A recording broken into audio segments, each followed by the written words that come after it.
بسم اللہ الرحمن الرحیم۔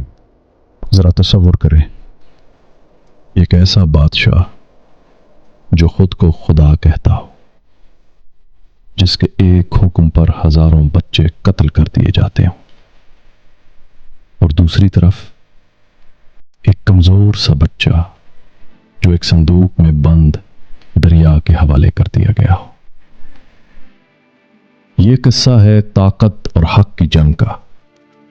یہ قصہ ہے فرعون اور حضرت موسیٰ علیہ السلام کا۔ قدیم مصر میں ایک شخص حکمران تھا جسے تاریخ فرعون کے نام سے جانتی ہے۔ اس کے پاس دولت تھی، فوج تھی، محلات تھے، اور سب سے بڑھ کر غرور تھا۔ وہ کہتا تھا، انا ربکم الاعلی، میں تمہارا سب سے بڑا رب ہوں۔ فرعون نے بنی اسرائیل کو غلام بنا رکھا تھا۔ ان پر ظلم، مشقت اور ذلت مسلط تھی۔ ایک دن فرعون نے خواب دیکھا کہ بنی اسرائیل میں ایک بچہ پیدا ہوگا جو اس کی بادشاہت کو ختم کر دے گا۔ بس پھر کیا تھا؟ فرعون نے حکم جاری کر دیا، ہر وہ لڑکا جو بنی اسرائیل میں پیدا ہو قتل کر دیا جائے، صرف لڑکیوں کو زندہ چھوڑ دیا جائے۔ گھر گھر ماتم تھا، ماں کی گود خالی تھی، فضا میں خوف پھیلا ہوا تھا۔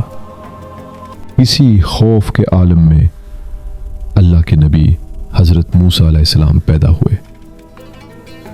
ان کی ماں کا دل کانپ اٹھا، لیکن اللہ نے ان کے دل میں وحی ڈالی، اس بچے کو دودھ پلاؤ اور جب ڈر محسوس کرو تو اسے دریا میں ڈال دو، ہم اسے تمہیں واپس لوٹا دیں گے۔ یہ کوئی عام ماں نہیں تھی، یہ ایک ایمان والی ماں تھی۔ حضرت موسیٰ علیہ السلام کو ایک صندوق میں رکھا گیا اور دریا کے حوالے کر دیا گیا۔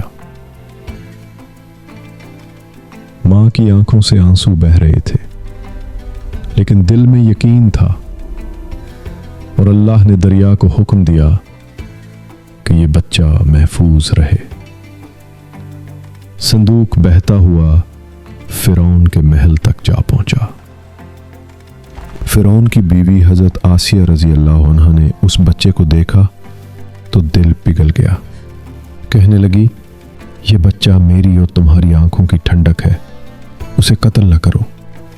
یوں وہ بچہ جسے قتل کرنے کا حکم تھا اسی دشمن کے محل میں پروان چڑھنے لگا۔ جب حضرت موسیٰ علیہ السلام جوان ہوئے تو انہوں نے ظلم اپنی آنکھوں سے دیکھا۔ ایک دن ایک مصری ایک بنی اسرائیلی پر ظلم کر رہا تھا۔ حضرت موسیٰ علیہ السلام نے بیچ بچاؤ کیا، مگر ایک گھونسا موت کا سبب بن گیا۔ موسیٰ علیہ السلام گھبرا گئے اور مصر چھوڑ کر مدین کی طرف روانہ ہو گئے۔ مدین میں حضرت موسیٰ علیہ السلام نے چرواہے کی زندگی گزاری، محنت کی، صبر کیا اور ایک نیک شخص کی بیٹی سے نکاح کیا۔ یہ اللہ کی طرف سے تربیت کا دور تھا۔ ایک رات واپسی کے سفر میں حضرت موسیٰ علیہ السلام نے ایک آگ دیکھی۔ جب وہ قریب گئے تو آواز آئی، اے موسیٰ، میں اللہ ہوں، تمہیں اپنا رسول بناتا ہوں۔ عصا سانپ بن گئی، ہاتھ چمک اٹھا، نبوت مل چکی تھی۔ حضرت موسیٰ علیہ السلام اور ہارون علیہ السلام فرعون کے دربار میں داخل ہوئے۔ پیغام صاف تھا، اللہ کی عبادت کرو اور بنی اسرائیل کو آزاد کرو۔ فرعون ہنسا اور بولا، یہ تو جادو ہے۔ ملک بھر کے جادوگر بلائے گئے، لاکھوں کا مجمع تھا۔ جادوگروں نے رسیاں پھینکی، وہ سانپ بن گئی، مگر جب موسیٰ علیہ السلام نے عصا پھینکا تو اس نے سب کو نگل لیا۔ جادوگر فوراً سجدے میں گر گئے، ہم موسیٰ کے رب پر ایمان لائے۔ فرعون کا غرور ٹوٹ گیا۔ فرعون نے پیچھا کیا، سامنے سمندر تھا، پیچھے دشمن۔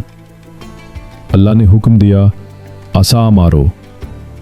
سمندر دو حصوں میں بٹ گیا۔ موسیٰ علیہ السلام اور بنی اسرائیل گزر گئے، فرعون پیچھے آیا اور پھر سمندر بند ہو گیا، فرعون غرق ہو گیا، غرور ختم ہو گیا، حق غالب آ گیا۔ یہ قصہ ہمیں سکھاتا ہے ظلم زیادہ دیر نہیں چلتا، اللہ کمزوروں کے ساتھ ہوتا ہے، ایمان کبھی ضائع نہیں جاتا۔ اے اللہ ہمیں حضرت موسیٰ علیہ السلام جیسا یقین دے اور فرعون جیسے غرور سے بچا۔